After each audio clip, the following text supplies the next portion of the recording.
This salsa. Hey, ¿qué pasa? New Liveplay. Yes, indeed. Let's go ahead. Let's get into it. New live Welcome play to our with new Brandon series of G. Ranch Across Mexico. Hello, everybody. Mexico. Definitely what we're doing. We're going to illegally cross the border back the other way. Usually they come up from the south, but no, we're going down south. Seemed like the thing to do. The like deep the- south. Seemed like the right idea at the time. All right, so who's ready for this? I am ready. Who's ready for this? All right. Ready. So, before we begin, a few disclaimers Yeah. that I wanted to say. First off, I don't own any of the rights to all the images on here, but some of the music here should be royalty free. Okay. Right. We'll be going by revised and 20th and any other editions for the sake of combat mechanics. The 3.5 lore that the channel has made hasn't happened yet anyway. And when it comes to combat, especially mass combat, I tend to be extremely loose the more bigger the combat is. And in terms of storytelling, well, I tend to go very visual, and I tend to put in a few red herrings here and there for the purposes of world building. Right. Right.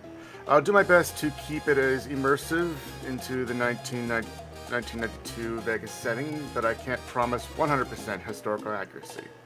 So if you're going to be using your knowledge of the past to invest in the stock market, glasswalkers, it's not gonna always work. It'll be a little railroady at first game, but That's I all still encourage you to to try and make your own decisions and how your characters would actually do what. And I will show some resistance at first, but I mean by episode 3 or 2, it'll probably be more of a sandbox kind of freedom. Right. Do your best not to metagame. Not every werewolf knows what a Methuselah is, or who Frank Rosslyn was. True. Right. And I haven't. And also, you'll have to bear with me. I haven't ran a game in a long time, so I'm probably a bit rusty too. All good, All right. buddy. Cool. All right. So we'll start off with Las Vegas, Nevada, City of Sin. Shall we keep the salsa music going, or shall we bring in the tracks? I can't even hear it. Oh, I was This is playing it coming on through my Kyle's end. Oh, okay. Uh, But yeah, we'll start off as a small town and often Hoover Dam, usually filled with just Hoover Dam workers, eventually turned into America's entertainment and gambling capital of the country, and possibly the world. It's not just a town. It's not just a town for city Garou either. Every tribe has actually left his mark on the city in some way or another.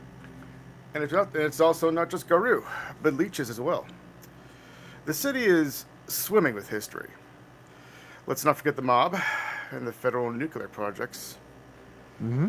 But as for you guys, what you guys know is that a year ago, Stillwater's pack mother, a Getter Fenris, and a pack of other Fenrir were fighting off Marta Laughs at Fear and her pack of Wendigo. Beaten, bloodied, and unable to lift herself from the cold concrete of the dam, Pack Mother could not resist as Marta lifted her up, brought her straight up to her face, and said right into her eyes, "Fucking die, you Fenris. Fucking cur." And she lifted Pack Mother over her head and hurled her deep down into the generators of the Hoover Dam. And now the Garou tribes have started picking sides and fighting over each other about it. Bonar fighting with the Red Talons, Children of Gaia fighting with the Glasswalkers. It's a bit of a mess. It's gotten so bad that the leader of the Sept of the Rippling Flame, Walks on Ashes, has shut the Garou off completely out of the Karen, with only the Okutena there to protect it. We're going to start, but it's been about a year since that's actually happened. But we're going to start off with you. You being, let's see. You. We're going to start off with you, Johnny. All right. Good, let's get into this. How do I move this stupid thing? You see that little tassel icon? You want to grab the tassel itself in order to have the player see the screen you were looking at. Oh, I see. There we go. Yeah. You see how it works? So, we're going to start. You're not exactly seeing what you're seeing right now. Right. You're actually You're actually having a dream.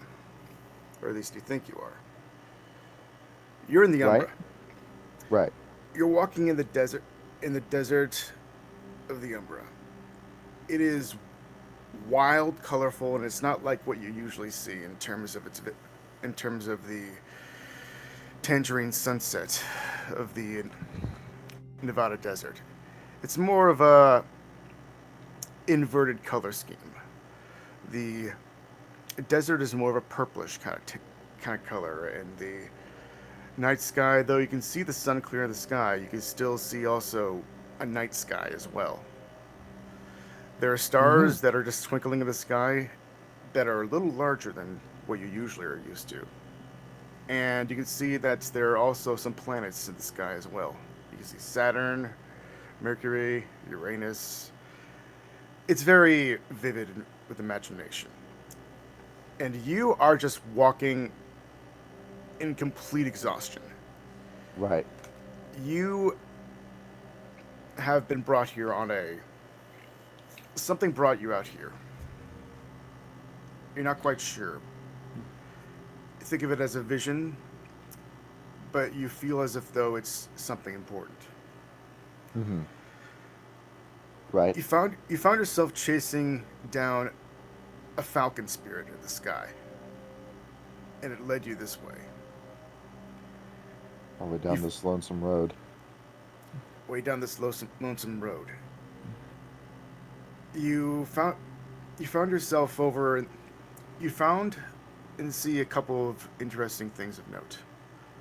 One of them is some weird-looking spirits that kind of have a humanoid shape, but they're kind of have like a crotching kind of shadow, right? Silhouetting it, and they're also taking hammers and just they're hammering down on what appears to be a railroad track, and there's thousands of them just lining themselves all the way up to the horizon. And as you pass them, you also see something off into the far distance of the desert, what looks like a cone-like mound. And you see a figure that seems to be standing there. Yes. What do you do? You stand before me. I want to know who you are. He's very far away. You can only make out his silhouette a little bit.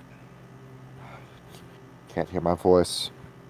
I'll proceed to just pick up my pace. I'm not jogging. I'll just walk a little bit faster, make further strides to find out who this is supposed to be. All right.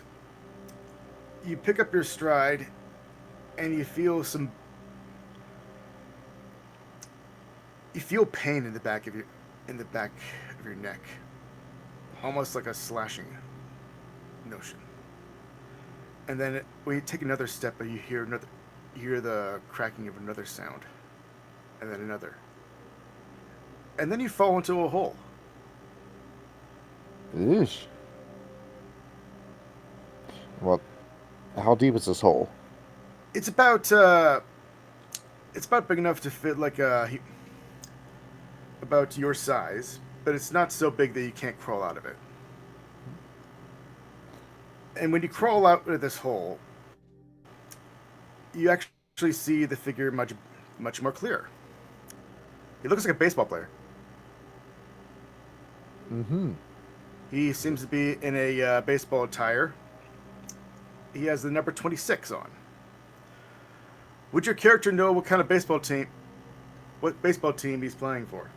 No, he wouldn't be familiar with that. Yeah. Well, he's tossing a baseball in the air, and he has a baseball glove on. And then he begins to what appears to be winding up a big throw. He hawks and spits onto the ground, and then he whips a ball right into the air. As you look into the air, the ball begins to become bigger and bigger. And now this thing is not becoming a ball at all. It's more like a rock or a meteor, and it's on fire. And it's becoming, as it gets closer and closer, it begins to blot out the sky completely, as you're seeing nothing but just a flaming, blazing ball of fire about to hit the earth. Hmm. You brace for impact.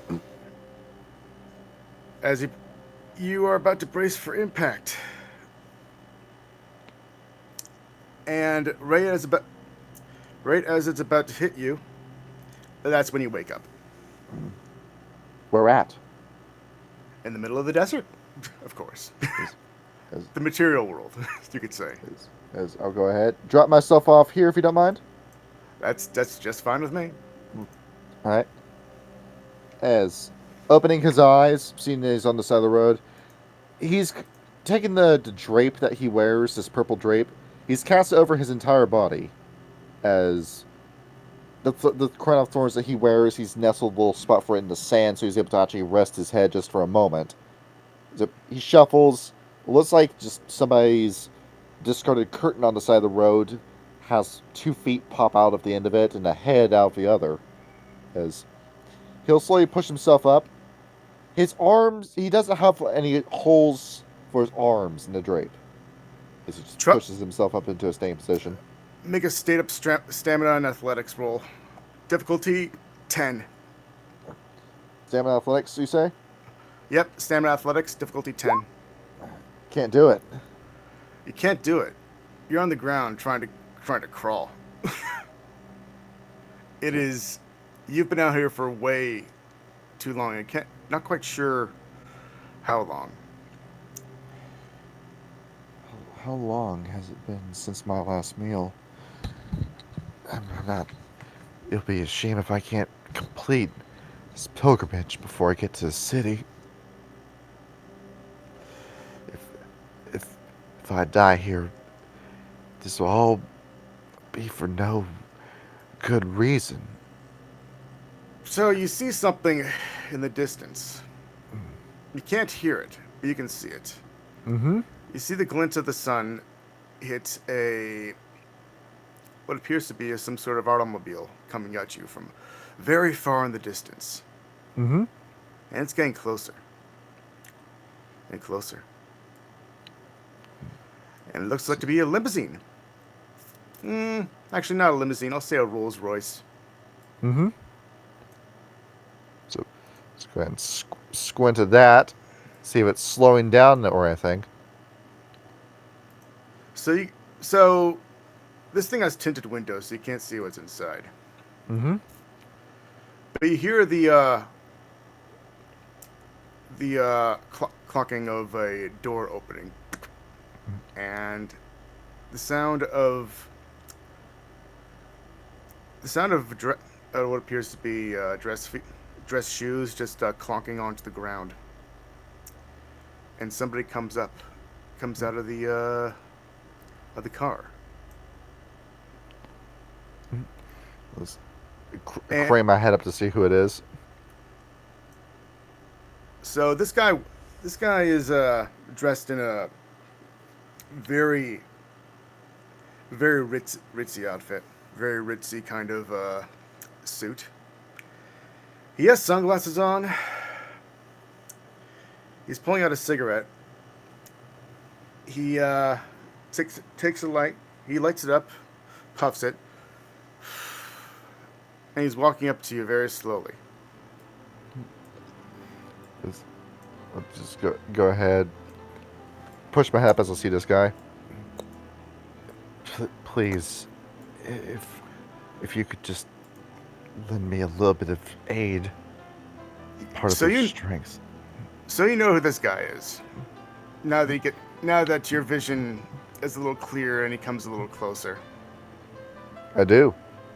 Yes, you do. Yes. This is the Silver Fang. He's part of your tribe. I'll show players right now. All right. Go ahead, give it a little click. Let's see what you've got. Click and Shift Z. Oh, it's click and Shift Z? To blow up his image. And then for the edit, there's like at the top of the screen of Roll20, it's a button show to players. I see. Yeah. Well, for now, I'll just do this so that only you can actually see it. There you go. Got it. This is Nicholas Lone Walker. I cramp my head to look at him. You followed me after all. He kicks you in the stomach. What the fuck? I don't have the strength for you to do that. Gee, I wonder why. And he flicks his cigarette at you. I've explained it to you that this is a calling. This is something that only I'm capable of. Yes. So you come out here because you received a calling, right? It's not unusual to say that. For a third like you, no. But keep in mind that you are under my care. And if someone like you... Now, if some metis like yourself ended up dying, I wouldn't care less. But the fact that you are a metis, if you get killed out here, it's going to be on me. Especially considering that when you die as a metis, you appear as in fucking Krynos form. And what happens if some idiot or some chump just drives by and sees your corpse? It's gonna be on me.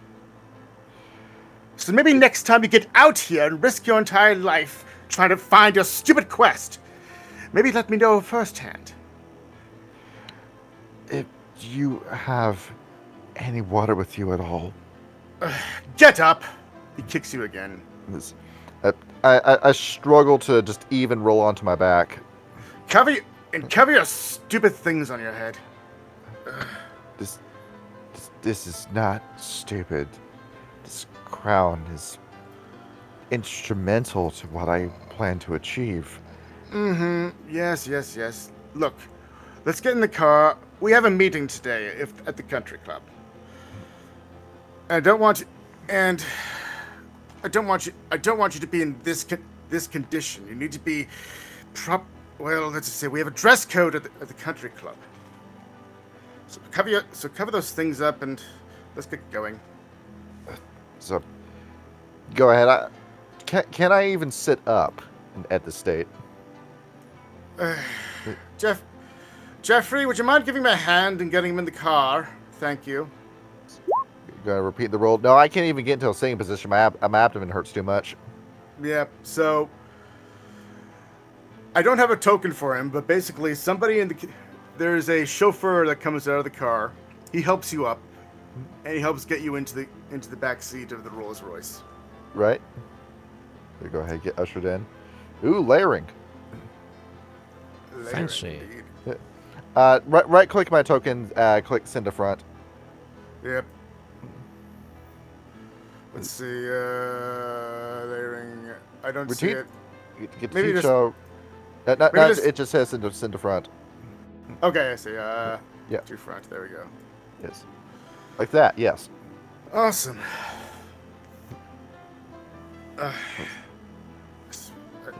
So you guys take off. Right. You've been walking out here for quite a while. You don't know how far you've actually gone. But as you look out into the window, he Yes? he gives a. Let's see. Nicholas pushes a button on the car, and out pops from the back like some champagne, and there's also, I don't know, some hors d'oeuvres you can munch on. Got a shrimp cocktail in there. Yeah, that could work. I just lean forward, just pinching the shrimp cocktail through the drape. I'll just grab it with a draped hand and then just reach under my own clothes, get a free hand and start feeding it myself.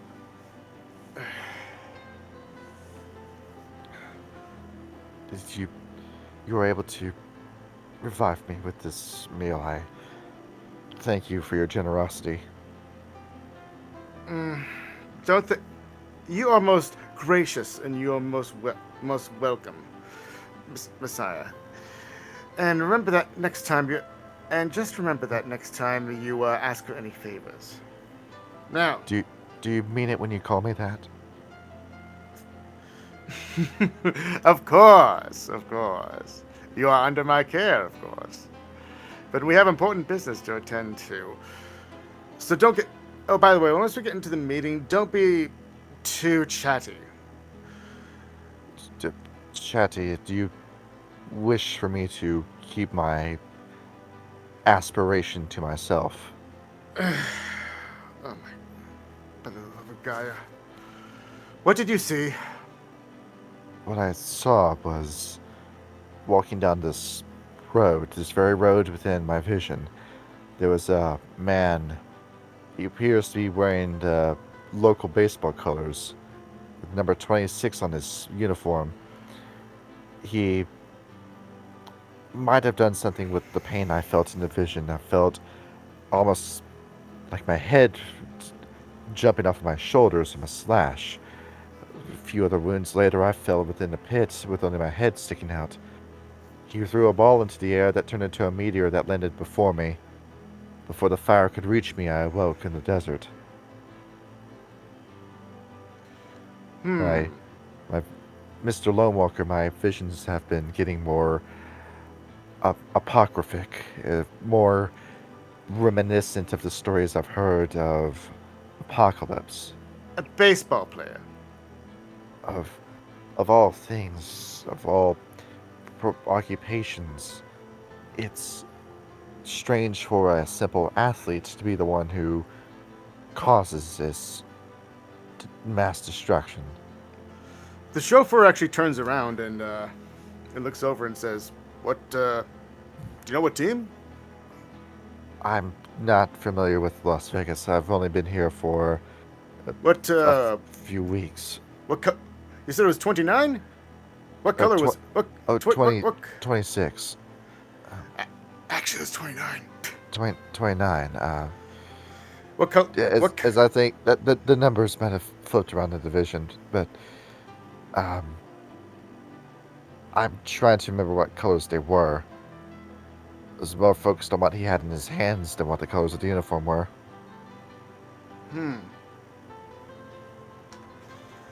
It's an honest struggle. Let's see, 29. Well, and he threw a ball. And he threw a ball, right? So he's probably a pitcher.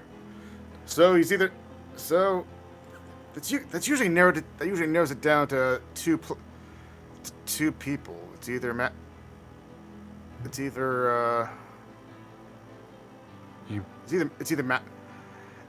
Dox or Schnitzel. Sorry, not Schnitzel. What's it called? I need to bring my notes up. You get this vision, given how these will always be prophetic for Theurge, you advise that I seek these men out? Well, I don't think you can, because Schmaltz, he plays for the Braves, and McDougal, he plays for the White Sox. In that case, these two men Is perhaps a competition scheduled to take place within Vegas? Yeah. They're Yeah, these are the last. Yeah, it's the last game before the World Series. About 2 days. It takes place in Vegas? No, but it takes place on the 6th, and it's currently right now October 4th right now. Perhaps it wasn't one of those two men themselves, but perhaps a follower, a fan of the teams. It's possible. So we're gonna do a hard cut to another scene. Right.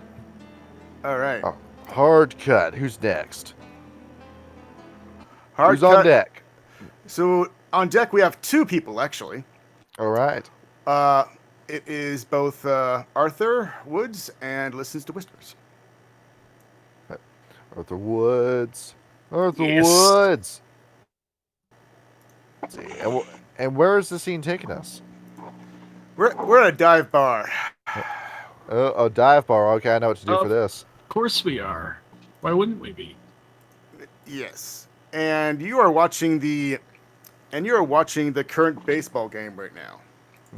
So, Mr. Woods, I got a couple questions for you. What's up? What can I do for you? So, there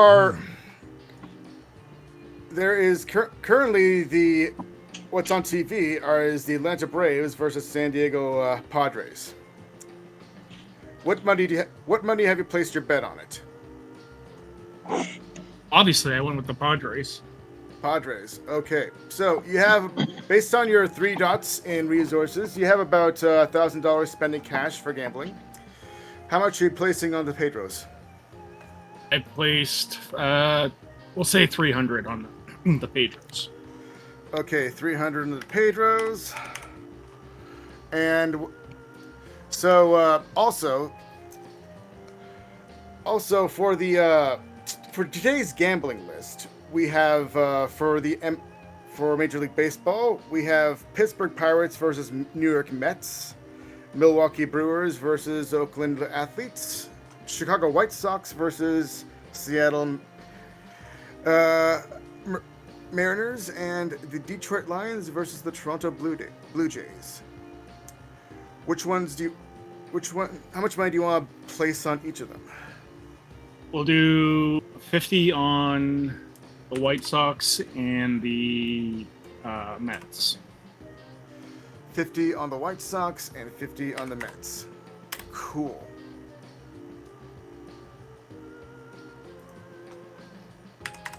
So, and later on during that night, so as you're watching the game, you just saw one of the batters for San Diego just strike out. And let's see. As soon as he strikes out, Gene just slams a fist right down on the table, and he just goes, "God fucking damn it! Marmaduke, you're fucking killing me! You're fucking killing me, Marmaduke!" I take it you got your money on San Diego? No, I got my. San Diego. I bet everything I had on the Padres. And right now, Atlanta's is fucking killing them. I have a feeling our luck's gonna turn around. You never know. You never. Here's hoping. Let's see. By the way. Let's see. What's it? I'm trying to. So many names I wrote down. I'm trying to remember. Arthur. By the way, do you want to go on? Me and Ross. what? Me and Ross were thinking of Me and Ross were thinking of pooling up for the Cardinals and the Redskins game. We're putting everything on the Skins. What do you think? Are you in? I'm not gonna put everything, but here, have a couple hundred. I'll toss 200 over. Whoo, yeah! It's like wrapped up. Hey, remember, Sick. I'll find you if you don't actually put that up on the betting board. Hey, what's listens to Whisper's actual name, or what does she go call? Madison. Madison. Madison. Hey, Madison. Madison. Why? We need the bookie right here. Joe's. He's here. They need you, bookie. Come on. How many times What? have I told you? You don't yell out that you need a bookie.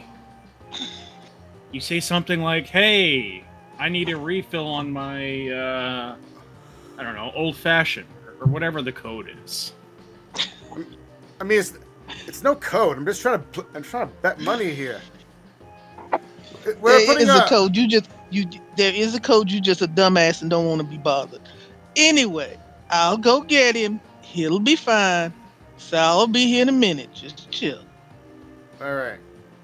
So, Madison, you'll notice on your side of the screen there are a couple people that you do know of. This barkeep is Big Pete. Pete. He's kind of your boss right now. He's done good. He's actually pretty quiet. Doesn't really say much, but he's pretty intimidating. Let's see.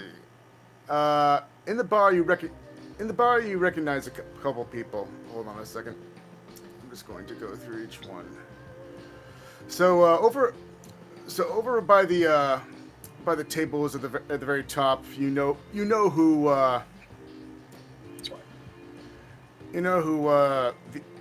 Gene and Rob and who Arthur is. Over by the pool cues, you can see two individuals. One of them with the toque is named Counts the Teeth. And and right over by there, you can probably tell who the obvious stooge is. Not obvious stooge, but the obvious Fiona is. Ooh. And he's playing pool with Counts the Teeth, and that's Sharky. And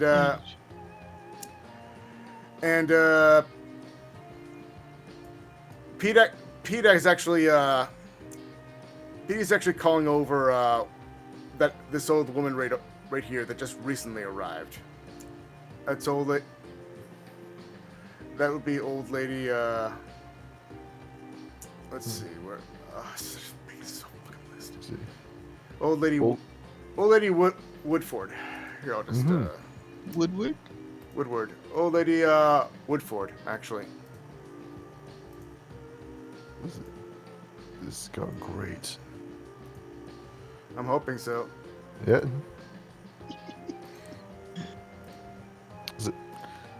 And then what occurs? Hold on a second. I'm just going to show this to everybody. Go ahead. See her. See, pop it up. Let's see what you got. All right, so Let's see, old lady Woodford, Big Pete, Stinky Pete. so Pop up. Yeah. oh, and this crazy looking guy over here, that's Root Beer Charlie. Ooh. I wonder what This he's done one? for. This one? Mm-hmm. That's right.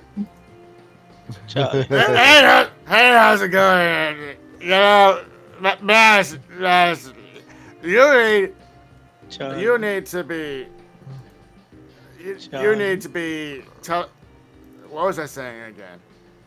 Charlie. Yeah. Breathe. Okay?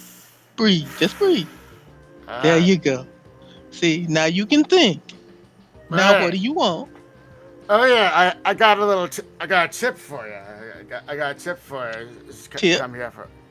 Come here for. How much tip you got for me, Charlie? I gotta whisper it to you. Wink, wink. You want another kiss? Okay, I see. I see. I lean over so I can see it. All right, Charlie, come and get your kiss. Yeah, so he leans into your ear and he says, I heard that a lot of Garou are thinking of leaving the city. No point in sticking around when there's no Karen to defend. Their Tana being gatekeepers. Then he pulls away and he just puts his finger to his nose. That's some tea of yours. Okay. You can tell me later because I didn't exactly hear what you said, but okay. All right. So, Big Pete pulls out. Thank you, Charlie. Mm-hmm. So Big Pete pulls out a box. What's more like something that's wrapped in what appears to be like a newspaper. Mm-hmm. I found this for you.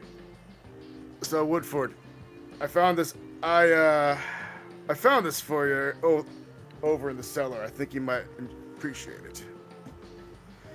She opens it up, and you see what appears to be a glass cup, but it's green and it has a bit of a glowy kind of. It kind of has like a neon kind of glow to it. Ooh, that's pretty. I wonder who that fit in my collection. Pete, thank you very much. Yes. Yes. Radium glass or oil or background? This is uranium glass. Yes. Yes. Stuff will kill you in a heartbeat, but that's all right. It's not gonna bother me. Oh no, it's quite safe as long as you keep it well intact. You see, back in the early parts of the century, early 1900s, these were made into tableware and other household items. It was at the start of the century, of course. Yeah. But black spower dancers also used to collect them as well to summon gamma banes. Fortunately, these glowy things fell out of widespread use when the availability of uranium to most industries was sharply curtailed before the glass spiral crisis, so the Great Depression got worse. You can thank the Manhattan Project for that. And today, I heard something about them radium girls licking paintbrushes and getting their jaws falling off. Yeah. Mm-hmm. And today, of course, the nuclear testing during the because of the nuclear testing during the 1950s, you could still find Oppenheimer's ghost in the form of low energy gamma beta particles. Like here, and she goes into her purse and pulls out another glass. This one just looks like a regular, ordinary glass, such as this one. This glass is an antique. It belonged to my sister. But if you took a Ganja counter on it, it would come up to about maybe 0.5, 1.5, or even 3.5 MREMs. And you like that sort of thing. It's still safe. Nothing dangerous. Not enough to pose a threat. But I often wonder if you collect enough of these. Well, gamma banes can do quite some nasty shit. And that's why my sister used to help the Garou out here in Vegas seek out and bury the uranium glass left over from the dance's dark deeds. Those were some fun times. If you are a young Garou looking for glory, like Jeremy Gammafoe, who found and slayed hundreds of gamma banes in the 1960s. Of course, uranium glass fetishes are dangerous when clubbed together, but when spread out thin across the desert, it was Jamie and my sister's heyday. Up until the Hatchet Treaty. But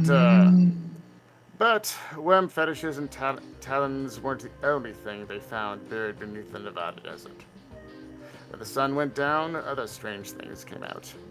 Strange men, leeches, ghosts, and eventually even, she leans closer to you, the living dead. Now, I don't know much about the Hatchet Treaty, except that it was between the selected tribe of Garou and a selected group of leeches of the city. And it's kept our turf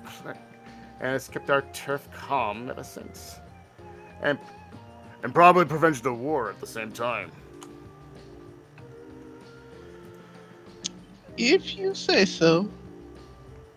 Very interesting information. But you're old, so it probably wouldn't bother you much. But I wouldn't keep that stuff around. That stuff was nasty, even on a good day. Even spread thin. Oh, don't worry. Don't worry. I keep it on good terms to make sure that these are completely cleared of anything, while also maintaining their glowy sparkles. They are nice and glowy and sparkly. I'd probably like to have an itty bitty one, just to know that I have such a bright and shiny thing. But I don't want my jaws falling off. Your jaws won't fall off. Meanwhile, over in the corner, boom! The Padres just hit a slammer. Yes! Go! Go! Go! Go! Yes! And the Padres just beat Atlanta. Ooh. I love money. Are we going out? Did you win again? Are we going to dinner tonight or what? Of course I won again. When don't I win? Somebody's Every got a third date tonight. Lucky bastard. It's kind of stupid, but it kind of makes sense. I mean, Atlanta doesn't exactly want to go all out right before the World Series. Now what? But where the fuck were the Padres during the playoffs when they were trying to actually? Whatever. How much money did you win? How much did you put? I got about 500 on that, so I'm gonna be coming home with a nice grand for the missus. Doing well. So Sports betting. What you got? Gambling is fun, kids. DraftKings Gambling Sportsbook is is coming to fun. your state.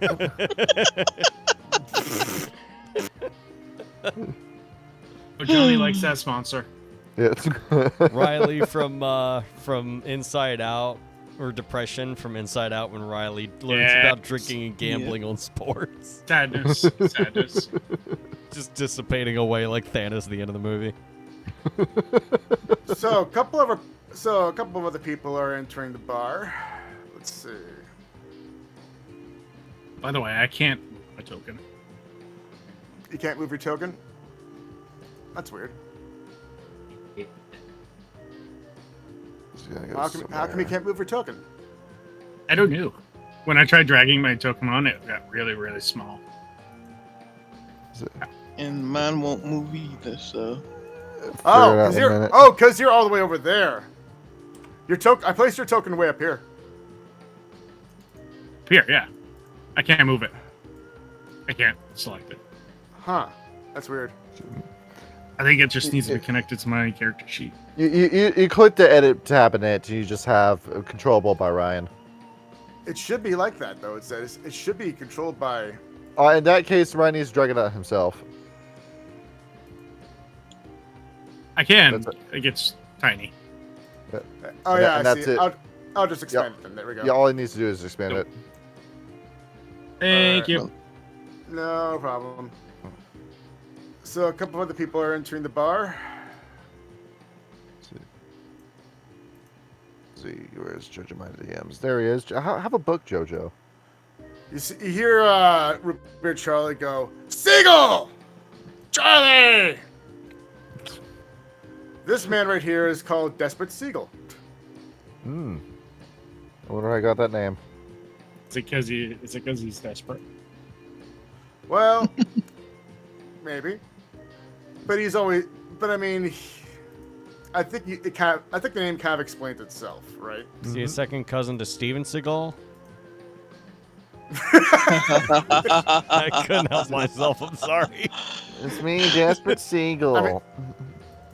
I mean, if I said yes, It'd be really would you funny pay me? to say yes. Yeah, totally. You want my autograph? $50.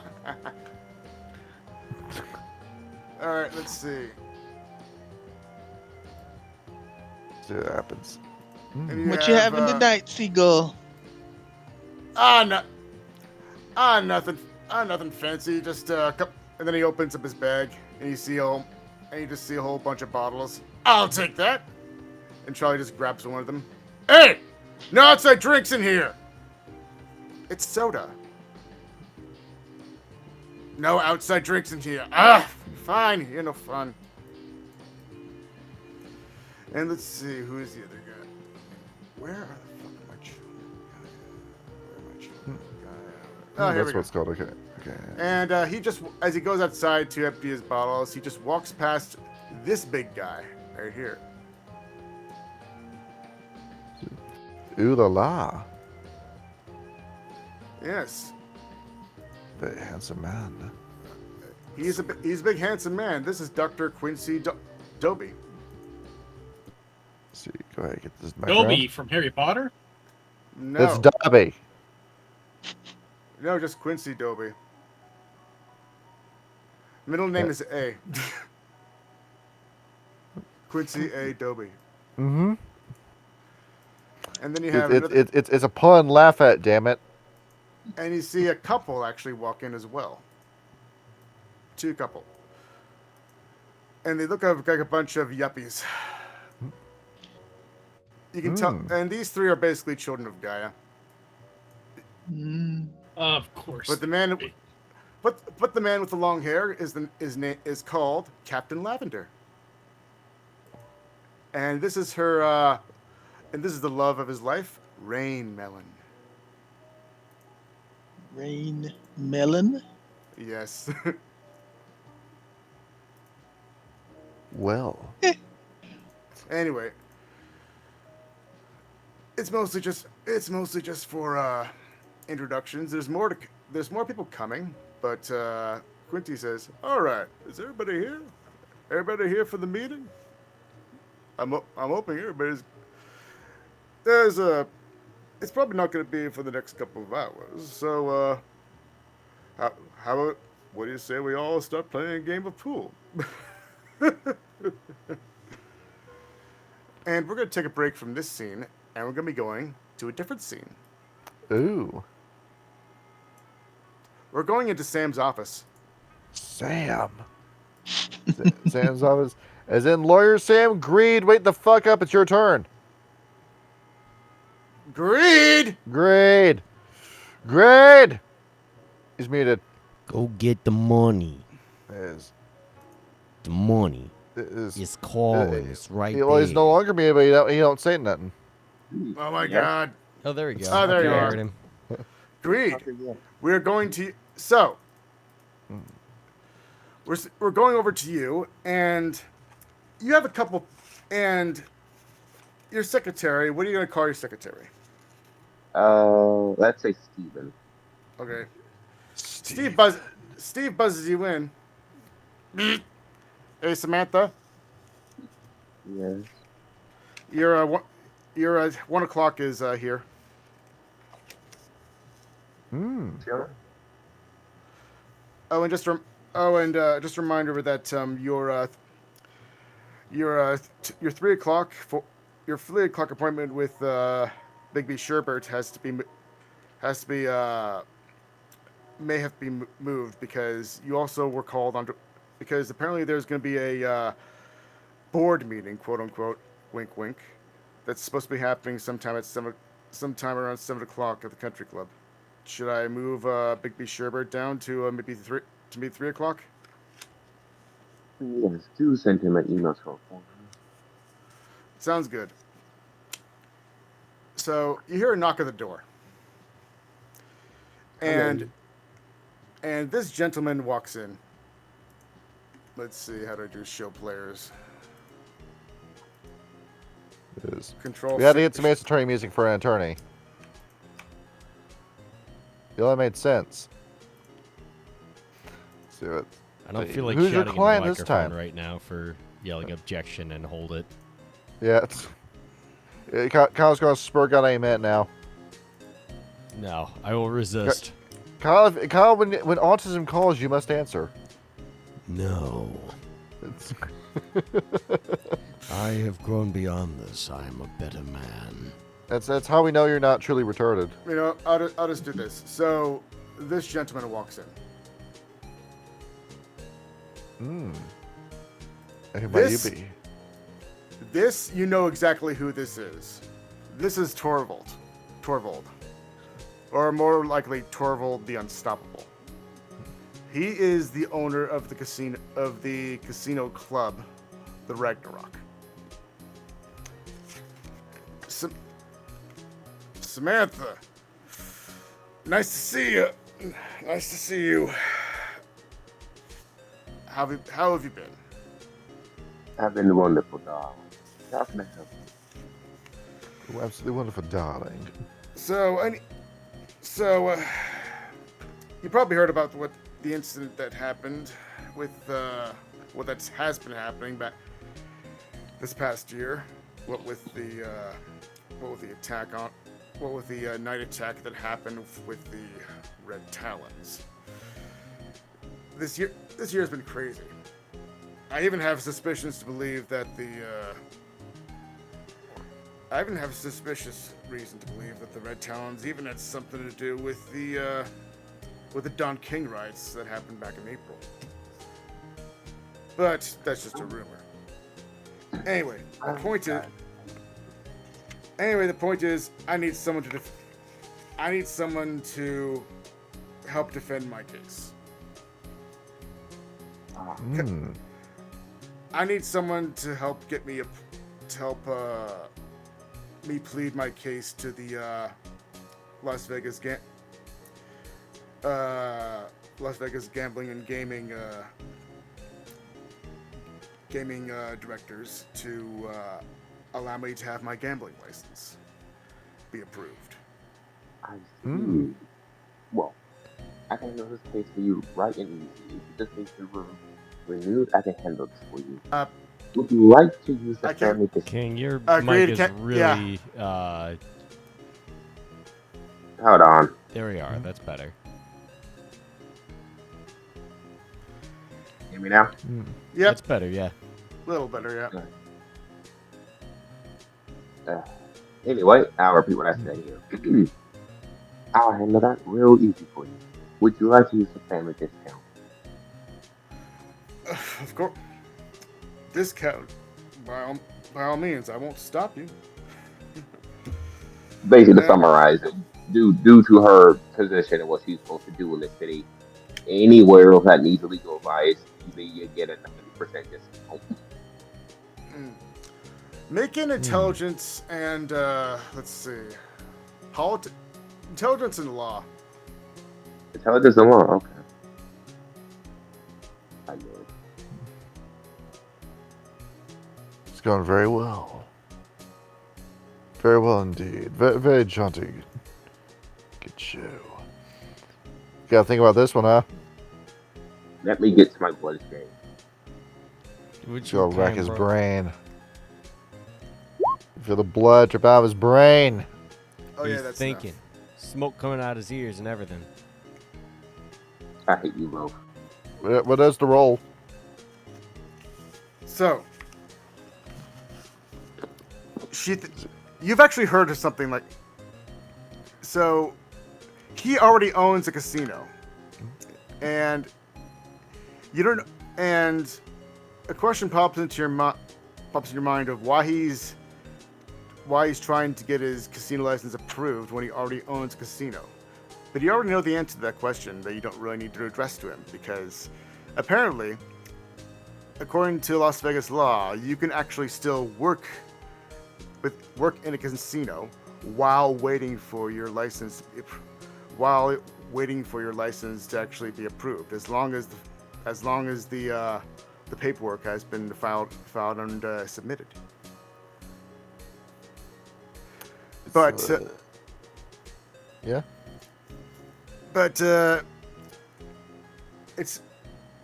thing about that is that he's wondering why it's been so long to actually get his license approved. Right. Which is kind of strange. So, something fishy go down. And you'll see her just pull that up on her thing, typing away, and say, "You are a special case, but." Greed, get a little bit closer to your microphone. Nah, probably is good.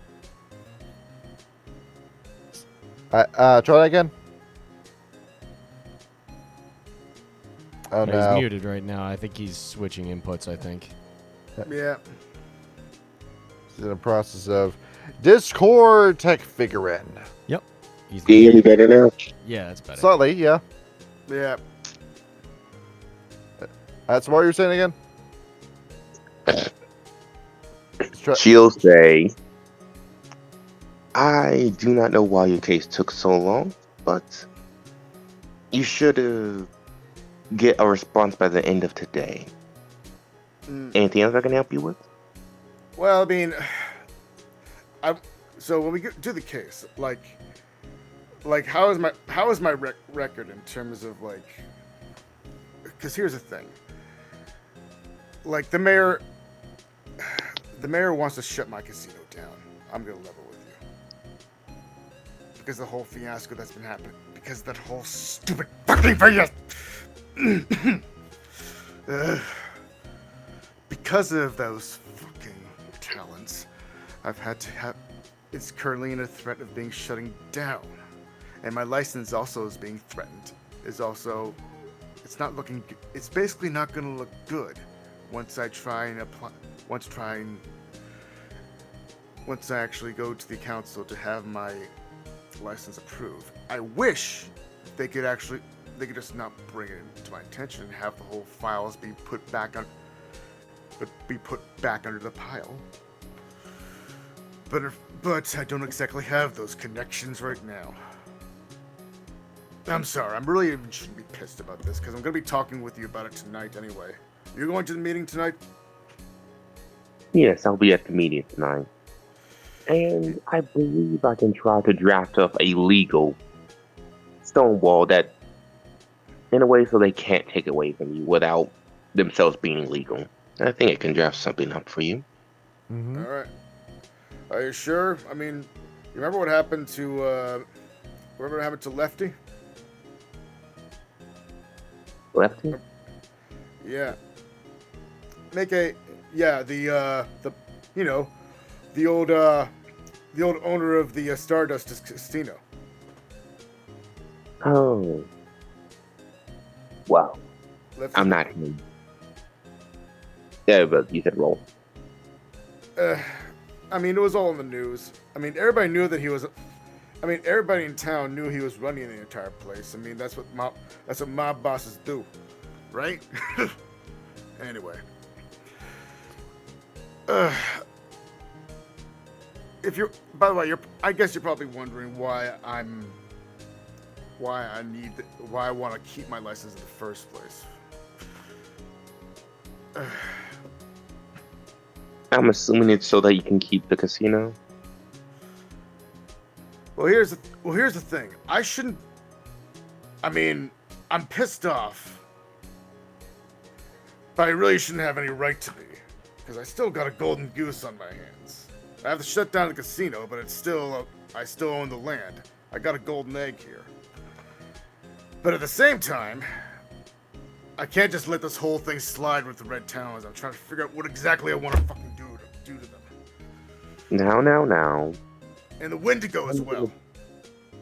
You Now. heard about what happened to Still's pack mother. I know. And you know why I'm here. I'm supposed to be as neutral as possible, even with my own tribe member. He's not your part of your tribe, by the way. Yeah, no. Yeah, she's just saying that for everyone. Yeah.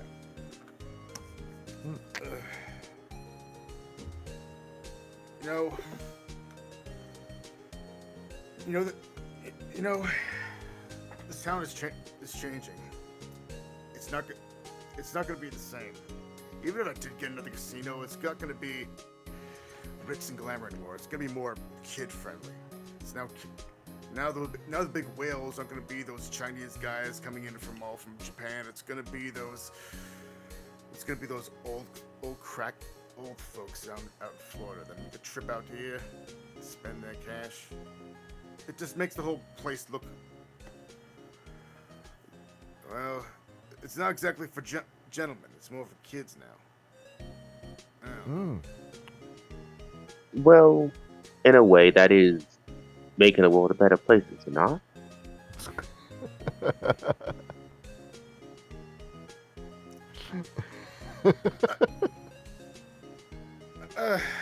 I guess. I also am looking at other prospects, other purchases. You ever heard of mixed martial arts? Are you trying to set up a fighting tournament? We're always, you know us, we're always doing tournaments like that. But I'm talking about, something for the public to see. Something that regular schmucks that are, even though they're not as strong as us. It's good to see, how humans nowadays have developed their fighting prowess. There's always some new innovation and new method of doing combat that just makes you excited and makes you a hot rush. Ugh. It's been a long time since I've been in a fight. Anyway, I'm probably wasting too much of your time, but I'll see you tonight. How about that? He gets See you up from then. He'll get up from his chair, and he then takes his leave. Soon as he leaves, he'll just sit back and just sigh heavily. So, before your 3:00, did you want to do any? Any queries of any certain search queries on your computer, or even through any old cases through your law books? Well, she's going to do a general review of her law and her past assignment, just in case. She doesn't have a lot of time before the 3:00, so she'll just review her past job, basically. Okay. Make a wits and law. No, wits and academics, I'll say. What's in academics? Okay. And what's an academics role? At what difficulty? I'll say 7. 7. 7, okay. Yes. I think that's enough Maya theme too. Let me go ahead and switch songs. Let's see here. Dickhead Gumshoe, it is. Seamless transition. Let's see you figure this one out. He closes his roll 20 every time in order to save battery. Anyway, I got 2 successes. 2 successes. All 2 right. successes. So, you're going through a couple of law books. It's hard to find any other examples of difficulties getting a gambling license approved besides the one that happened with the besides that only besides that one case of Mr. What's his name? Yeah, think about that. Besides that one case with Frank Rosselinth, who is the previous owner of the Stardust Casino. But I mean, like, there was also a lot that was on his plate during that whole fiasco, because apparently the FBI were bugging his house, and they were just listening in on him, and that there was other dirt that was found on him, and because that was piled on top of it when he was trying to actually get his casino license approved. When you look over at Torvald's file, you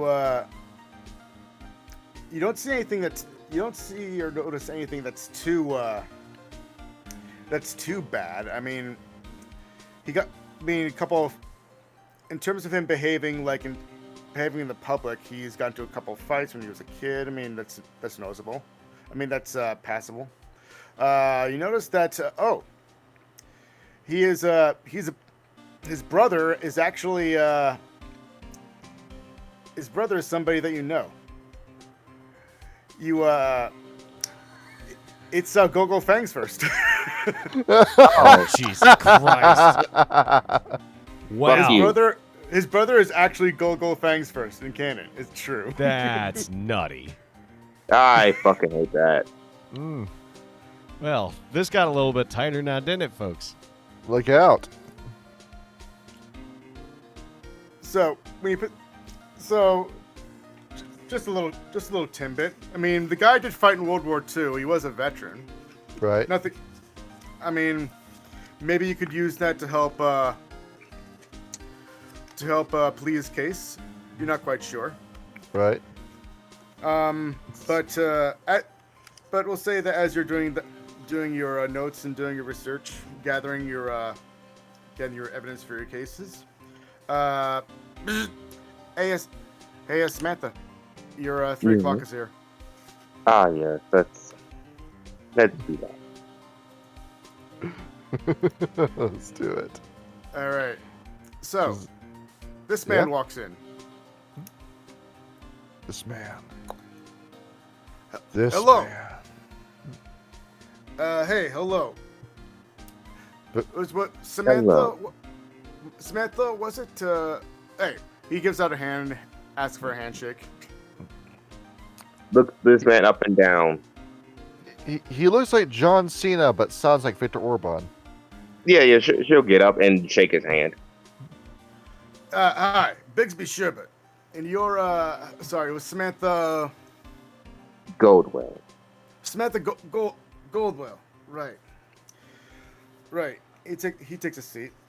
You look sharp, I must say, by the way. Thank you. Is that Elmani that's your perfume I have on?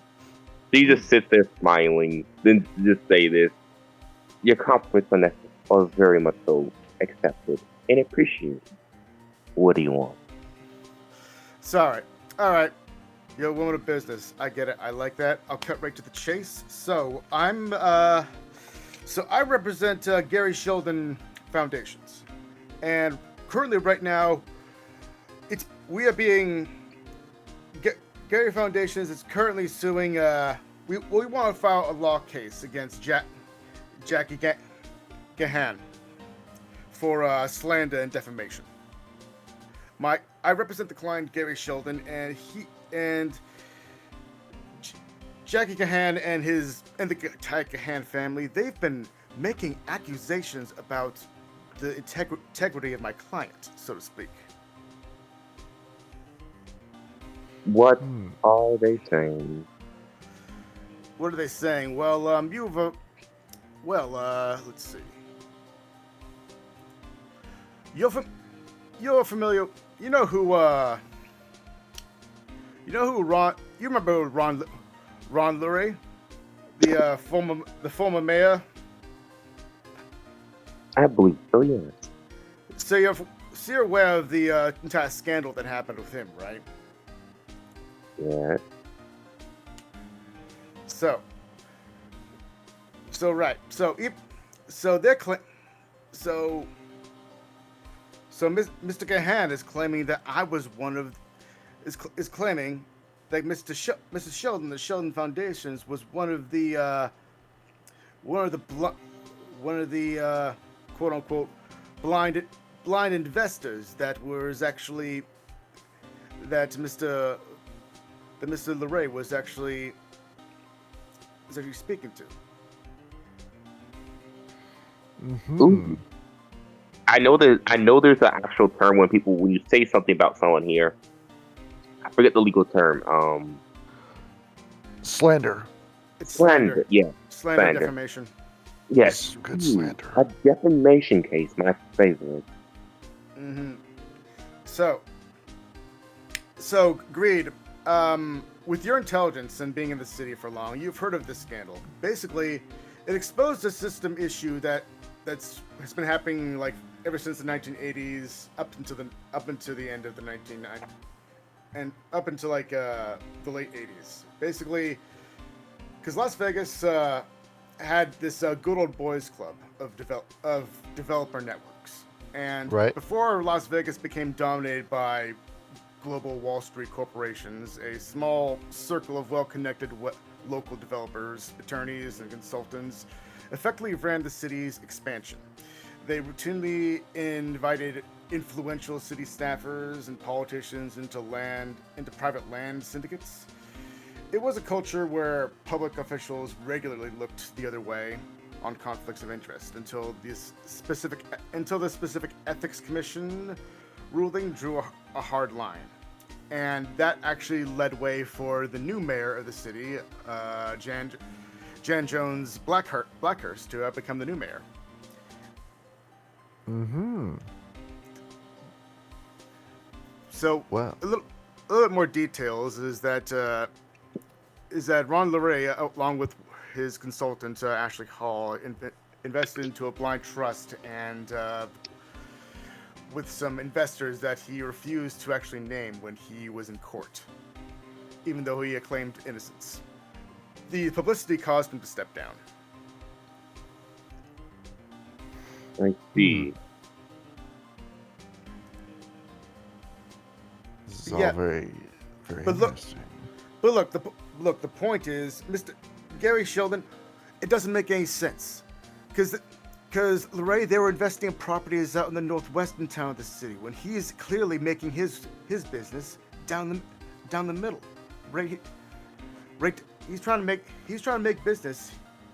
He's running his casino on the strip. It don't make any sense. So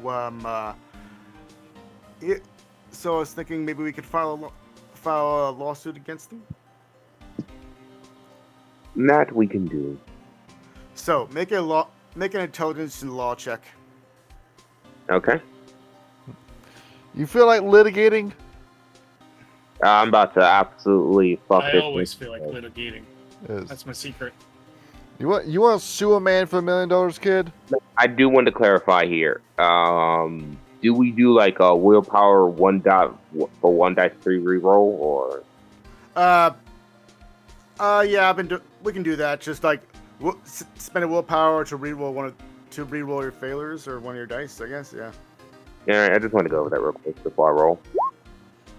Okay. If I figure I do that, I'll use to reroll to do a power to reroll that. Oh, great. It's good. Better. Go great. It only takes one success to know that defamation lawsuits are extremely hard to actually succeed in, especially when your client is fucking Gary Sheldon of the Gary Sheldon Foundations. It's a losing battle. But hey, I'm getting paid though. Aggravated soak? That was a misclick. That was a miss. Okay. roll the soak damage to your ego. This is all hard to prove, mostly because you have to prove to the audience here that his defamation caused you harm. or ruins your business, which can be very hard to prove. But I still get paid as long as this case is going. So Hey, we can totally win this whole thing. And even if we don't, we can always settle outside of court for a good profit. Wink, wink. yes. I'm just asking which one you want to go. Do you actually want to set off that court, or do you wish to actually sue him? Sorry, say it again. You're kind of muffling. Sorry, my voice was fucking gave out for some reason. Do you wish to settle this out of case, or do you actually want to sue him? Which one do you wish to go? Well, settle. I mean, we have to at least show that we're putting up a fight, right? But I mean, like after we give off a good show, I'd say we settle outside. I say we just settle outside of court. Okay, then. I do believe 4 to 3 months of aggressive law in legal business should be enough to scare him to step out of court. Exact. Perfect. What's your price? She looks him up and down, scratches her chin. I don't know out of character exactly how much this will cost, so I'll just say number. And due to her own skill, it's going to be I'm trying to aim for a reliably good number. 5,000. 5,000. 5. All right, 5,000. Oh, gee, I don't know. That's Too expensive. I was thinking we could go for maybe more of a. I mean, this whole thing, it's gonna be easy. I'm just telling you right now. You'll see her sigh and say, "You'll owe me, but I can drop it down to 4." 2,000. 2,500. Simple 2,500. 2,300. You see her as in thought before nodding to you. Sorry, I couldn't hear you. You're muffling. Sorry. Anyway, she strums her finger in thought and says, "Deal." Sold to the American. Perfect. And and you kind of know how this whole thing goes, right? Yeah. I'll have my secretary write up a contract and I'll have him head to you later. As soon as you sign, I'll be right there to help you with it. Well, I'll have to look it over and read things over first. Yeah. If you have any commentary on the contract, simply call him back to me and we'll talk it out. Right. Well, I'll be, and with that, I'll say good day to you, ma'am. I'll just head out right away. He picks himself up and he leaves. There he goes. Ooh. Well. Anyway, yeah. So the your appointment should be coming up next soon. Sorry, for the meeting at the country club is coming up soon. So your secretary calls in, Steve. Hey, should I have your lunch ready, or are you just gonna pick up something on the way to the meeting? Have my lunch ready, please. The usual Italian. Yes, ma'am. And he hangs up. Oh, she's getting Batista's. Hey. And we're gonna go to another scene. Kyle. Yes. Ooh. Cut over to you. See where this goes. All right. So, you know who this. So, you've been a stay at the Valley of the Sept of the Rippling Flame, and And you know how most WtA are. They kind of keep themselves a little bit private. But there's actually one WtA there that's actually been pretty chill, and that's Charlie. Charlie Raintree is the son of the current Sept leader, Walks on Ashes, and he acts as both the Sept Warden and the Tail Singer. So he's responsible for a lot of things like constellation and organization of the Cairn's defense, but he's also he also is surrounding and is in charge of all the guardians as well as the warden is, and he's actually very easy to talk to. And just this morning, he actually asked you if you want, he woke you up from your bed, and he said, "Hey, Hawk, get up! I gotta show you something." What is it? You'll see. So, he brought you out into the very, very outskirts of the desert near the valley, and you guys have been running for guys have been running for a while. He went into lupus form, and he asks you basically to follow him. After a while, after a bit of a chase, he's stopping here and there, sniffing the ground. And then he goes off into the other direction. Then he sniffs the ground. And he goes off into the other direction. What game is this? You'll see. Here it is. Then he stops at one place and he just starts sniffing the ground. This is it. And then begins digging. I will help him dig then. Yeah, thanks. Mm-hmm. All right. So, and then he stopped you. Hey, stop for a second. Just before we dig any further, are you ready? Because we might get into a fight. Fight? What have you brought me out here for? Trust me. No, I mean, trust me. Like, we'll win. We're gonna win this fight. But I mean,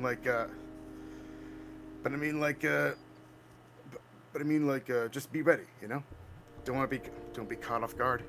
Well, should I be in my war form then? Soon. Okay. 1, 2, 3, and then he just begins digging, and digging, and then out appears what appears to be a piece of a glass cup and a glass plate. He begins sniffing. What is that? Worm-comer filth?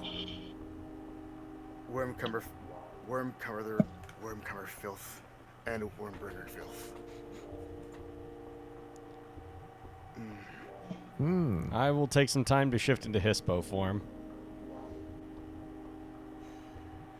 He actually goes into Hamid form. Well, he looks over the glass. He examines it. It's not a fetish. Good. Well, sorry about that. It's just a false alarm.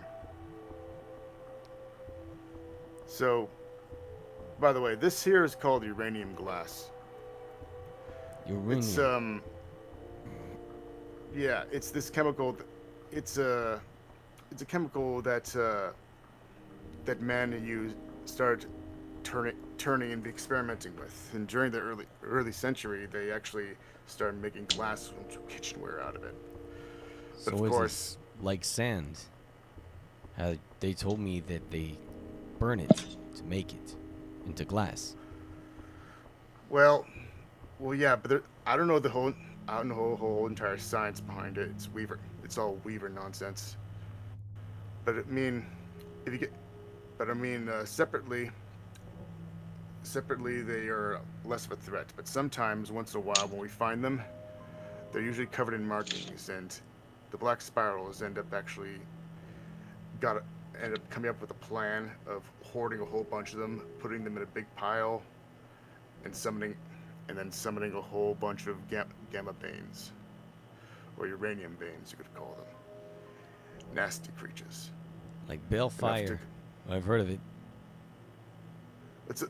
It's just, I wouldn't say it's worse than balefire, but just as dangerous. Balefire at least can at least kill you quickly. This one just kills you slowly, and it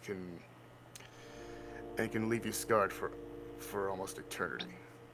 Cancer, disease, and the banes just hurt as well. But luckily, we don't have to worry about that. We're relatively safe out here. Typical of the worm. Kill from the inside. Uh-oh. We got company. Oh, I will quickly shift back into a lupus form as to not incite any delirium. It's other lupus, though. What's up? It's other Garou. Oh, well, even still, I didn't know, so I may as well just keep that. And you may notice that Wandering Hawk does not have a tail. Oh yeah, he doesn't have a tail. He knows. So suddenly, three people show up.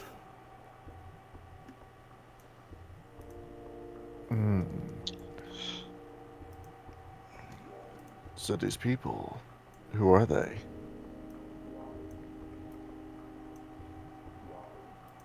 The plot thickens. Aha, they all look like you. Indeed. But not. But they're... Wendigo. Wendigo. Marta. Cold steel anger speaks of fire. You're trespassing on the bond. You should leave. What the fuck? Chuck, what are you doing? Chuck, what's going on? What the fuck is going on? What makes you think you can actually protect the entire Karen without the other Garou? At least let us in on what's going on. No! You're being a fool. And so are you. There's business happening in the Karen that has nothing to do with you. Fuck. I shouldn't have said that. Oh, what do you mean? What kind of business are you talking about, Chuck? Something. Maybe you should start talking, Chuck. Or should I have to beat it out of you? And then she begins to shift into Glabro. I will stand in front of Charles Raintree. Can you move your token? Yes. Cool. Yes, I can. Ooh. Who is it? An, who is this? Who is this newcomer? What's your name, boy? I'm Wandering Hawk. Octana. We have no quarrel with you, younger brother. Listen, older brother. I understand you wanted to keep out the worm comers and the worm foes into these lands. But we are also the same blood. Why keep us out?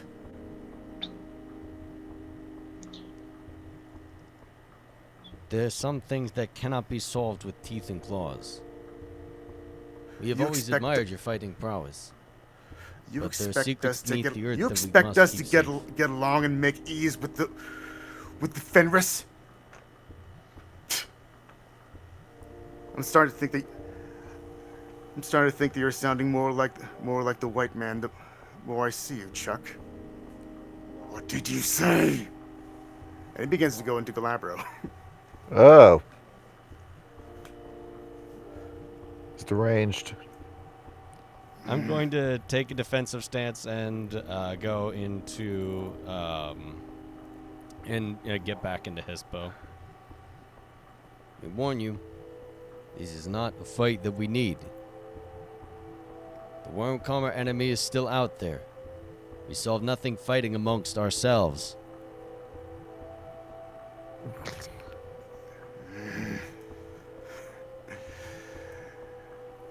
You shouldn't say.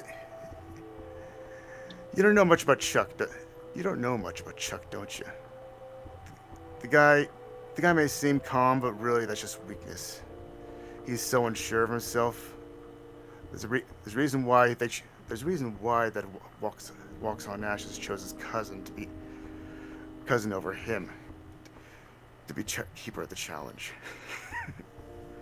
All you can do is just be a warden and a tale singer.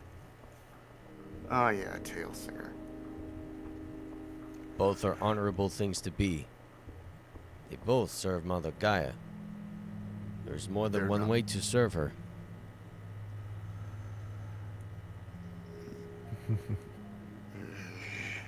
You do well to not interrupt and to not demean the warden.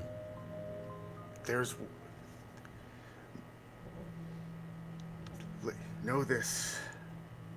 There's something coming. I know it. And there's a fight coming. And when push comes to shove, at some point you gotta choose a side. I hope it's the right one. You hear the sound of something over in the distance. It looks like the sound of like a vehicle moving very fast and picking up dust.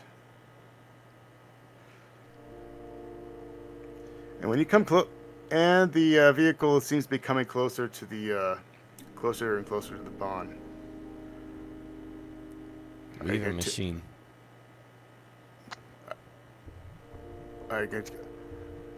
We'll take our leave. But maybe you should go check. But maybe you should go get the door because there's someone else there. And then they take their leaves. Aha. So this is a very so I know, like especially you, Johnny, don't blurt this out. I know, but he's not going to be called what you think he's called. There it is. There he is. I'm waiting for this man to arrive. The fuck is? So, Is that John Goodman? You No. wish it was, you fucking uneducated piece of shit. no, so You have the media literacy of a liberal. you see a biker like just park his machine right by the appropriate. He parks his motorcycle, his big chopper, just on the road, and then he walks up and gets off his bike, and he kind of just gives a wave. Mm-hmm. Don't. I'm still a wolf. He's walking up to me, and I'm in hippo form. I'm a big damn wolf too. Yep, So, yeah, Chuck goes back into Hamid form. So, and he walks up to the man, and deathless. What do you want? I'm not going to step foot in your clearing. I'm just here to deliver a message. And he pulls out what appears to be a very wide envelope, and he hands it to you. And he hands it to Chuck. Mm-hmm. Checking you'll have it. Oh. Do you also have the thing? Oh yeah, it's in there. Perfect. He pulls out and reads a note. He looks over at Hawk. We'll consider it. Alright. He goes back to his bike, gets on his chopper, and then he takes off.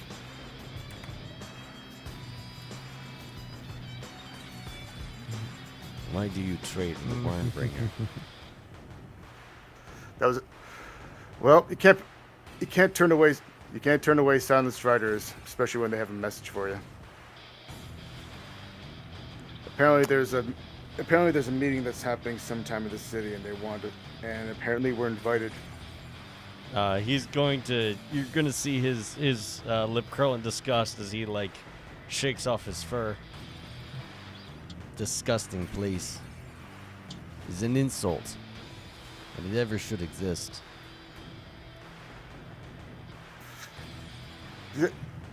I don't know. They want to find a way to make up amends. We've told them time and time again how to make amends. They leave, but they never do. They never do.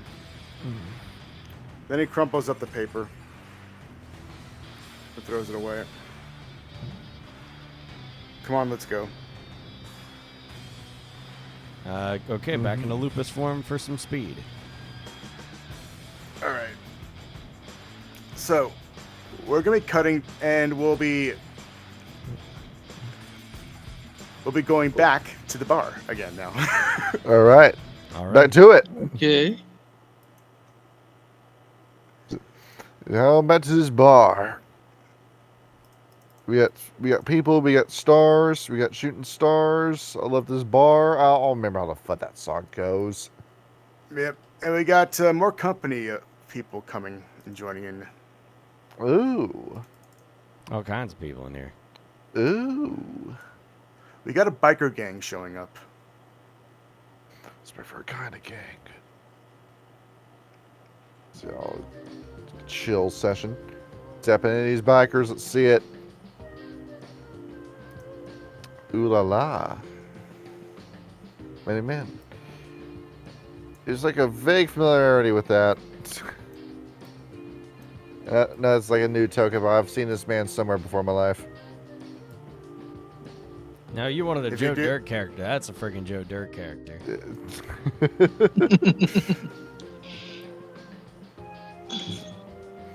So let's see what happens next. So,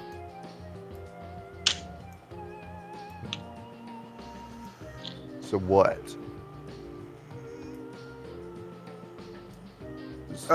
Quincy asks everybody to basically, okay, everybody here, I want you all to just gather around. I got a couple things I just want to say. Just a few. Just a few. All right. Ryan and Drow, how do you reply? Arthur will go up to this pool table and just lean against it, looking at the others. You know, just stay where I am and stare at him and go, okay, what? All right, everybody, clear out. Not you guys, but the other, well, you know, the others. Everybody, clear out, and a whole bunch of other people from the bar just start like leaving. Oh, God. Yeah. Hmm.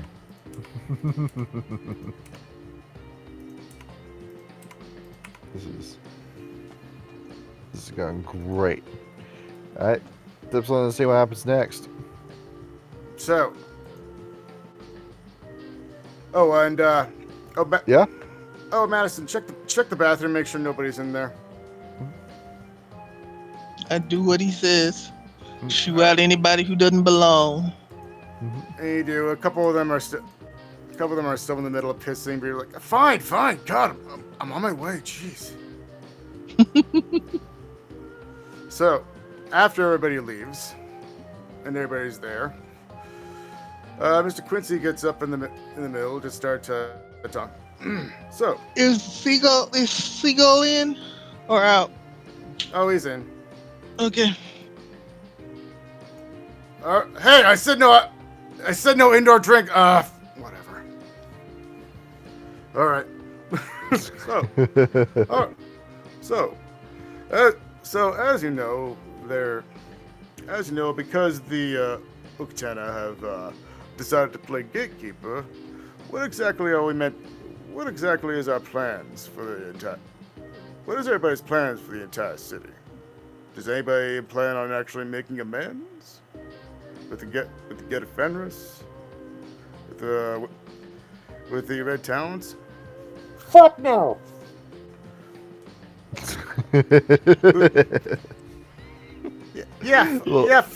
Fuck those guys.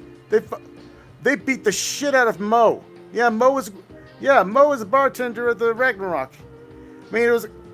Sure the getter assholes, but at least they were giving us a job and it gave us something to do.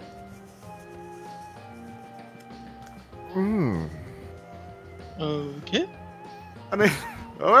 All right. Well, be that as it may, if we can't reach a decision, well, I've got another solution. Well, what if we can't bring ourselves to come together? Perhaps maybe some time apart may be a good idea. I've been making some prep. Me and some of my other tribesmen have been making some preparations. Here, I got to show you something. And he pulls out what appears to be like a standee with some large Bristol cards, and he shows you a picture of what appears to be like this blue shiny fish. Right. Mm-hmm. There we go. Oh, and he drops it. Oh, jeez.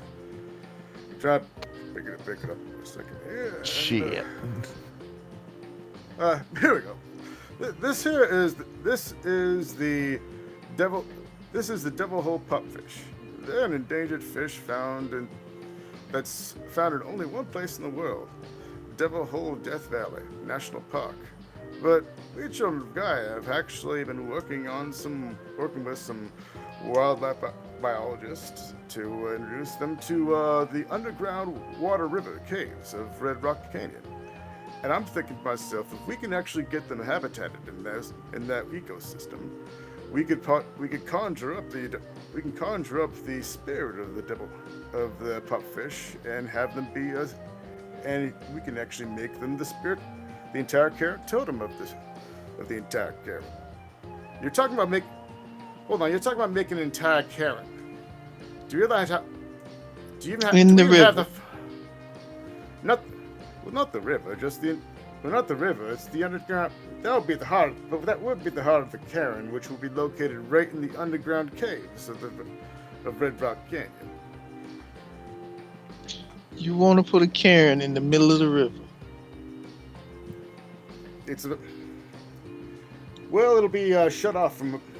Here's the thing: it'll be shut off from public access, and only we can actually see it. All I have to do is just put up a sign that says outsiders not allowed because it's endangered, because there's an endangered species within the vicinity. Anybody that steps in will pay a huge hefty fine. It's perfect. And we just bring up the visage that the rest of us are just ecobiologists, and we're good to go.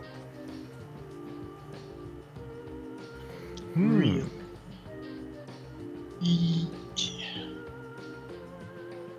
So your goldfish is an important fish for no apparent reason, and you think you can use them to get us Karen land, to get you Karen land? Hey man, we're not using them, okay? We're saving them, all right? We're trying to help them be habitable in other locations because right now Death Valley, that's not going to last very long. What happens because with the whole world is actually getting warmer and warmer, and the whole lake in the Devil's Hole is going to dry out eventually. It's about saving them and actually helping us. It helps us. Where have I heard this before? I agree. Oh, that's right. When we first settled America. It's very familiar. No, hold on there. Are you saying that we're colonizing a bunch of fish? It came out of your mouth, not mine, buddy.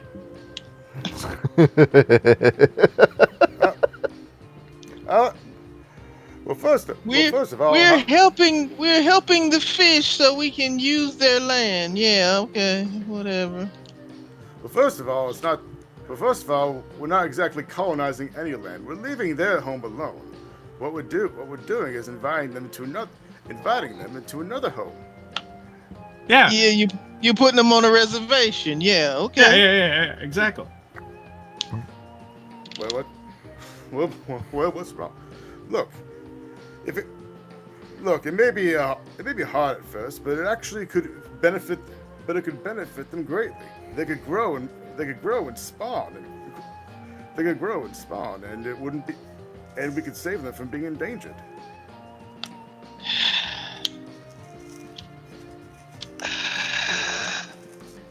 You know, that's what they told my mother when they took me to become a.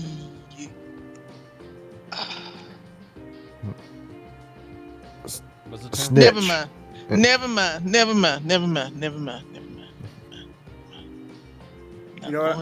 Not going there. Shark is going to speak up. I think she has a point here. Why are we actually choosing that? Why are we choosing that fish as a Karen spirit totem? I mean, it doesn't exactly seem that strong. Oh, I see you in doubt. But actually, there's them being completely isolated from the rest of the world has actually granted them very significant special abilities that could actually that you may find very interesting, such as, I don't know, being capable of surviving out in the desert sun at any temperatures. I don't know, maybe being maybe providing resistance to any fire that comes at us.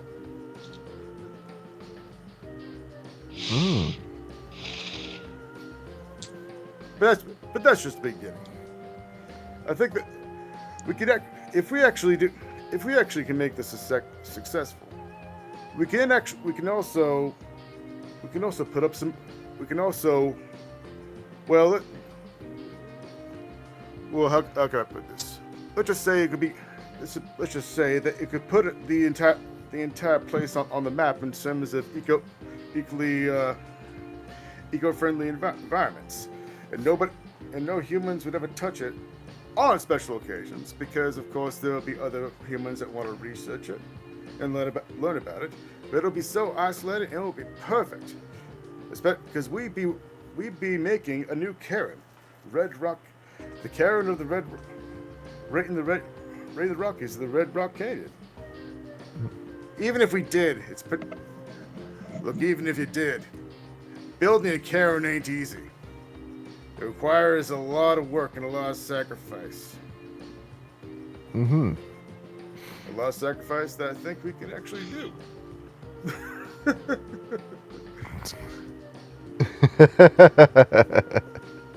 And again, I say really. Really? Yes, really. Look,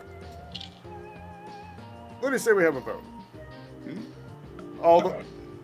We can all have a vote and see who's in favor of it.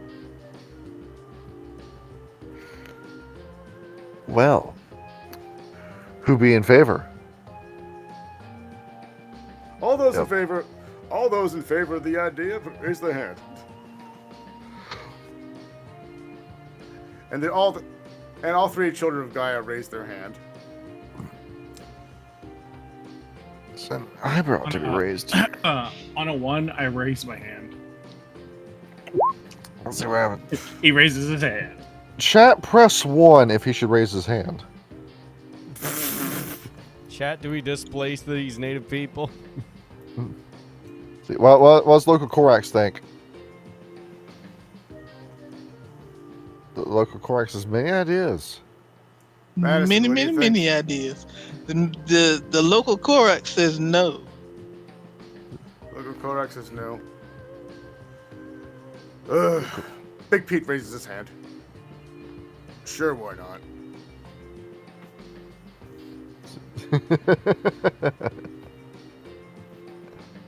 What? Root beer Charlie is drinking his beer. Well, sure, I'll do it, but only because the Scepter Rippling Flame is not gonna let us back in until we actually make friendly with the Gits and the Red Towns, which I am not gonna do. So fuck it. Yeah, we'll make our own carrot. With blackjack. With hookers. And hookers, yes. With blackjack and hookers. Mm-hmm. Just like the rest of Vegas. Yes. Fuck yeah. And then Desperate Seagull raises his hand. The rest are kind of unsure. Alright, those are who oppose it? Hand raised. Mm-hmm. I see that the rest of you seemed kind of disinterested. So how about this? I say that the motion is settled, and if you guys have any objections, you can speak to us later on. Yeah.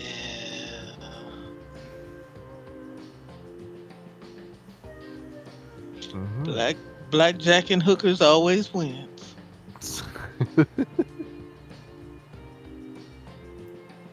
So we'll be cutting over to another scene. A new scene. I know, unfortunately, again. A new scene. What's the scene? The scene is going to be back at the Valley Fire National Park, actually. All right. Kyle, you're on deck. I see that. So, Kyle, Yes. it's the middle of the night. I wish I had a night picture of this, but sadly we do not. sadly we do I will not. use my imagination.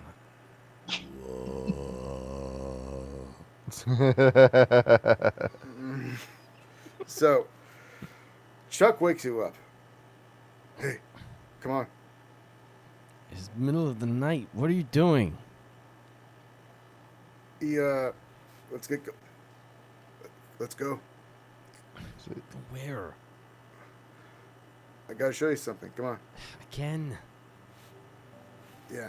Begrudgingly gets himself up, just puts on just like an undershirt and just friggin'. All right, what does this idiot want now? So this time guys aren't gonna be going into Lupus for him because he has a truck with him. I hate these things. As he gets into as he begrudgingly opens the door and gets in. All right. I wish I did have a vehicle. We'll also move. So he gets in. You guys take off, and we'll actually use this map right here. Actually. This map right here. Yeah, this map right here. Map right here is no car. I got Since my there's a truck. lifted pickup truck. I The got a pickup can of truck. skull. I love driving my Ford F-150 from point A to point B. I smoked too many mop rolls and I got the smoke. For $20, I can suck your dick in the cab with the windows rolled up. That's how my grandfather used to cough. That's That was a lot of cigarettes and whiskey, man, let me tell you. not enough. Dude, that man had like 2 heart attacks and 4 strokes. By the end of his life, he was smoking 3 packs of Cools a day and drinking 12 shots of Seagram 7 through a straw. Dear God. And you know what? It wasn't a liquor or the cigarettes that killed him. It was goddamn skin cancer. I don't know how the fuck he That did should not be that. laughing. I should not be laughing. I'm sorry. No, it's okay. You know, he was a son of a bitch, but you know what? He was still my grandfather. Mm. Hero So my you guys redneck are ass so shit. you guys are you guys are in the truck. You guys pull out of the start driving out in the mid. It's not quite the night, but it's getting to that sunset time. You look out into the valley and see the beauty of the tangerine sky and making the entire sand and fiery stone just glow in a very golden kind of array. It's quite nice. It's quite beautiful. And despite everything, all Wandering Hawk can think of is trees, deer, hunting, fishing, the cries of eagles, and not the squawks of vultures. I brought you out to the. I first came here. Brought you out to the. Good. Sorry, go ahead. No, you go ahead. Remember when I first came and I was distraught having to leave my home.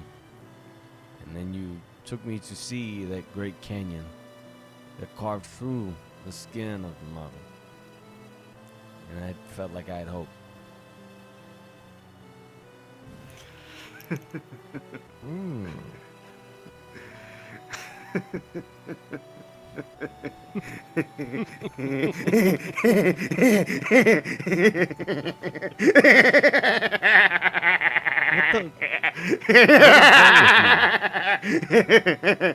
He's gonna slap you in the chest. You're going crazy.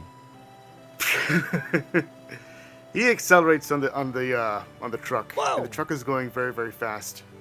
He's just like book it. What are you doing? Fun, isn't it? You're frightening me. What are you doing? Oh, nothing. But we do need to hurry up and make time if we're going to get to that meeting.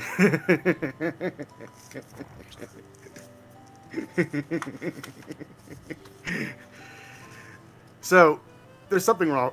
So you're noticing that there's something wrong with Chuck. Something has gotten into you. You possessed? What spirit have you been talking to? So... So you've recognized this laugh before. You've recognized that cackling before. As his face begins to show a very Cheshire-looking face that you've seen before. I'm gonna reach over and try to take the wheel. What are you doing? What are you doing? Stopping you. So he's So make a strength and drive check, and you have nothing in drive, I bet. Oh, you're Strength goddamn and right. I got drive. nothing in drive. So it's just gonna be straight up strength. Any difficulty? Yeah, the difficulty will be 7. Then I got one success. You got 1 success. That is enough to kind of kind of make it go into like a wheelie, and it just stops immediately. I'm getting out of the car. Fuck this. Nope. What? He snaps his fingers, and suddenly the car door is locked completely. I'm jerking on the fucking handle trying to open it. Open seal. It also works the other way. You let me out. Something's wrong with you, Charlie. What's wrong with you? You see his face begin to shift. God damn it, Ryan. It's not Chuck. It's not Chuck. It's not Chuck at all. You. I'm gonna start. I'm just gonna see if I can shift into Cronus form and break my way out of the truck at this point. Hold on now. Hold on now. Hold on. I am not. No, fuck that. I know that laugh. So- Fuck you. How are you gonna? I don't know if you're gonna try and make your way out of the car. This is the only way to get back home, because it's miles and miles away, and it's a very big, cold desert out there. I'll And find when my you way. What And did you you do see, to Charlie? And you see his face is not Chuck at all. And this is who you and this I'm trying to be a reveal, trying to get it to reveal for a second there. It's And this is what you see. Oh wow. Seriously, this dude. What are we Who we seeing? looking at? You see a very old man with some long hair, but he actually is still native. And he reaches into the just into under his chair, and he pulls out a hat and he puts it on his head.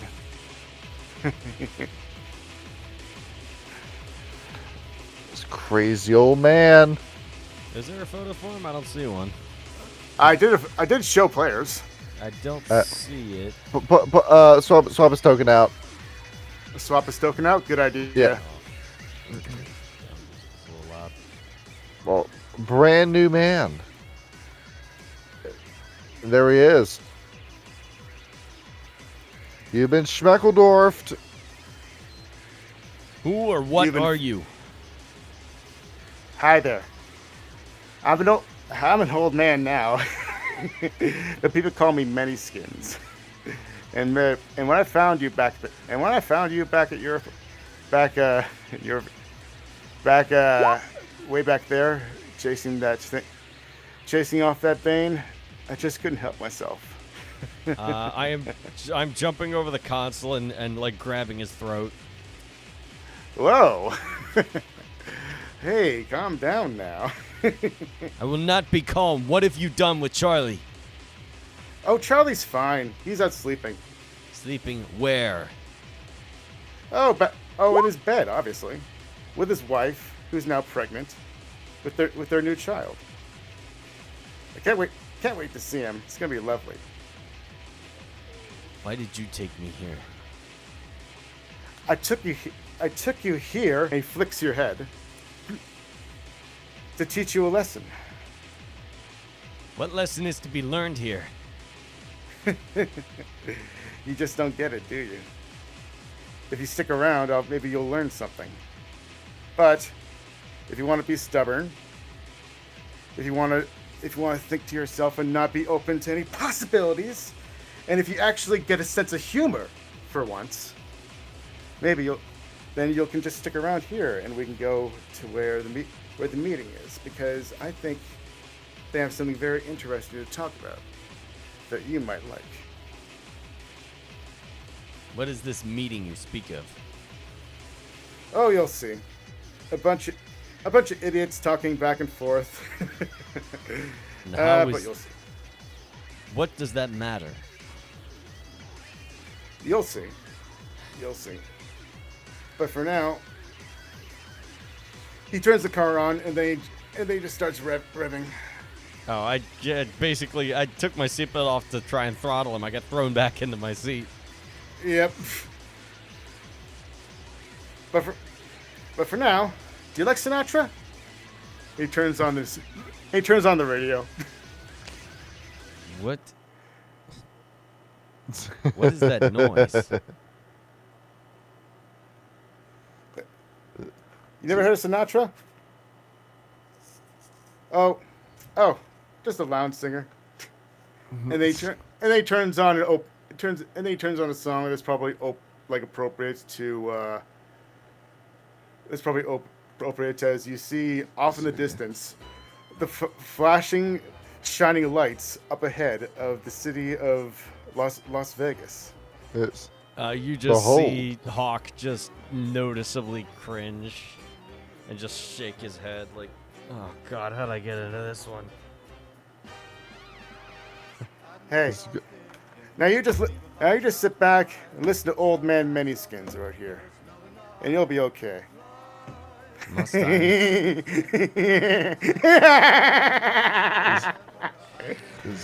And with crazy. that, we will close the game for tonight.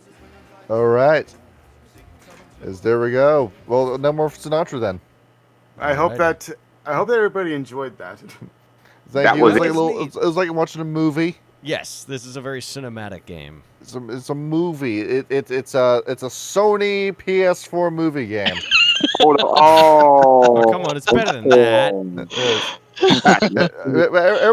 Everybody in the server is excited for this new God of War game. I'm saying, for 2 hours you're just gonna have the controller down the table and the game plays See, itself. I said that about Hideo Kojima back in 2014, and nobody goddamn listened to me. Well, Johnny, it wasn't as blatant with with Metal Gear Solid as it was with God of War. Really? The issue is you guys chose the movie option. You didn't choose the difficulty that was like, hey, I'm a pro at this. Well, like I said, it's gonna be a little railroady at first, but like that's only just for the purpose of to get you guys together. Yeah, I have no complaint at you. I have a complaint at Johnny. Johnny, this is not mixtape. Calm your ass down. We're playing sex tape. Oh, 7,000. Johnny, that's the game. Johnny, that's the game of teenagers. Right. Stop. Ryan did bring up a point. Danstonium, how much 7,000. XP? 5 XP. Oh, 5. Okay. You Hold on. got paid. Wait, I will make a Pokemon reference. PP up. That's terrible. I would die. Join us next session where the guy who gets his PP up says, God damn it. He says, "Hey, big man, let me hold $1." I don't think he said that, but okay. Major holla, lend $1. Okay, maybe you Oh, did. God. I have the humor of a child. Let's go. All right. All right. So, good night, everybody. Good night. GM. Good night.